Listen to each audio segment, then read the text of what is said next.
Pinuna ni Philippine Coast Guard Commodore J. Tariela ang sinabi ni Mayor Basti Duterte kaugnay sa mga Pilipino na araw-araw umanong gumagamit ng mga bagay o kagamitang gawa ng China na dapat kahit papaano ay tanggapin ng kaoperasyong pang-ekonomiya bilang kapalit ng pagharap sa mga pag-iit ng China sa West Philippine Sea. Kaya tinawag ni Tariela si Duterte na pro-China. Alamin ang buong detalye mamaya. Habang isang P-8 Poseidon aircraft naman ng Australia ang hinaras ng isang fighter jets ng China sa South China Sea kung saan gumawa ng delikadong maniobra ang jet ng China at naglabas ng mga flares. Kaya para malaman ang buong detalye ay tumutok at makinig na mabuti.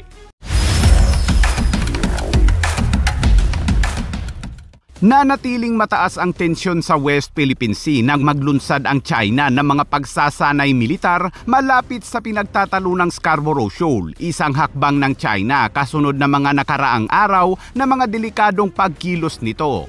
Sa isang abiso na inilabas ng China, sinabi ng Maritime Safety Administration ng China na ang pagsasanay militar ay gaganapin sa loob ng isang lugar na itinalaga ng 4 na kaordinasyon kung saan ang lahat ng mga sasakyang pangdagat ay ipinagdabawal umanong pumasok sa sunang ito sa panahon ng mga pagsasanay na malapit lamang sa bahura ng Baho de Masinloc. Ayon naman kay Commodore J. Tariela ay patuloy umano nilang susubaybayan ang mga illegal umanong mga military drills at bullying tactics ng China sa mga exclusive economic zone ng bansa. According to the information that we got from the Chinese Maritime Safety Administration, the PLA Navy, the People's Liberation Army Navy will be conducting military training dito sa may vicinity ng Baho de Masinloc at a distance of 26 nautical miles from southwest of BDM. The main reason why we decided to conduct an MDA flight is to verify their activities and also to challenge such unlawful declaration of a military exercise within the exclusive economic zone of the Philippines. Habang naglabas naman ang Philippine Navy ng mga alalahanin tungkol sa mapanganib at mapandinlang na taktika ng China sa West Philippine Sea. Ayon kay AFP spokesperson Trinidad ay nakaalerto umano ang mga nakatalagang militar sa West Philippine Sea at handang tumugon kung anumang mangyari sa Philippine Coast Guard. At sa ibang balita naman mga kabayan, sinabi ng Departamento ng Depensa sa isang pahayag na nagtaas ng pagkabahala ang gobyerno ng Australia sa China dahil umano sa hindi ligtas at hindi propesyonal na maniobra ng fighter jets ng China.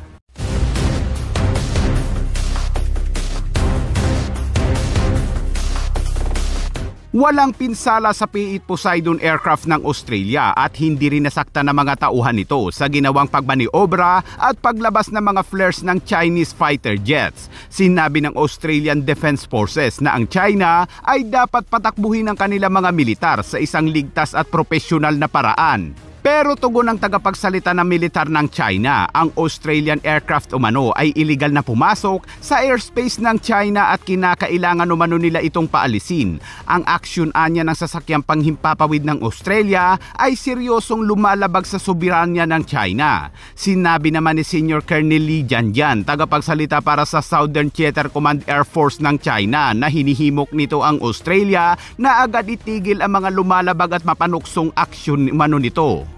At dagdag na balita mga kabayan, pinuna ni Philippine Coast Guard Commodore J. Tariela ang mungkahi ni Basti Duterte kung saan sinabi nito na ang mga pang-araw-araw na Pilipinong gumagamit ng mga produktong gawa ng China tulad ng mga gamit sa bahay at iba pa ay dapat na kahit papaano ay tanggapin ang kooperasyong pang-ekonomiya bilang kapalit sa pagharap sa pag-iit ng China umano sa West Philippine Sea.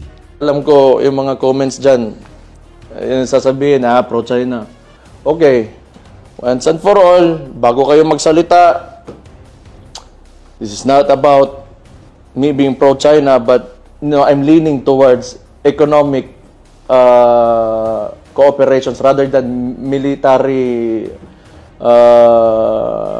practices. So, before kayo magsalita, you take off everything. Yung nasa bahay nyo, sa damit nyo, sa brief nyo, sapatos nyo, lahat that's made in China, do not use it before you open your mouth. You take off everything that China made, do not use it, then you open your mouth. So again, sinasabi ko, it's not about, us against China, because China will always be there and the United States will always be there. Sila yung nag-aaway, and both countries want control over this territory.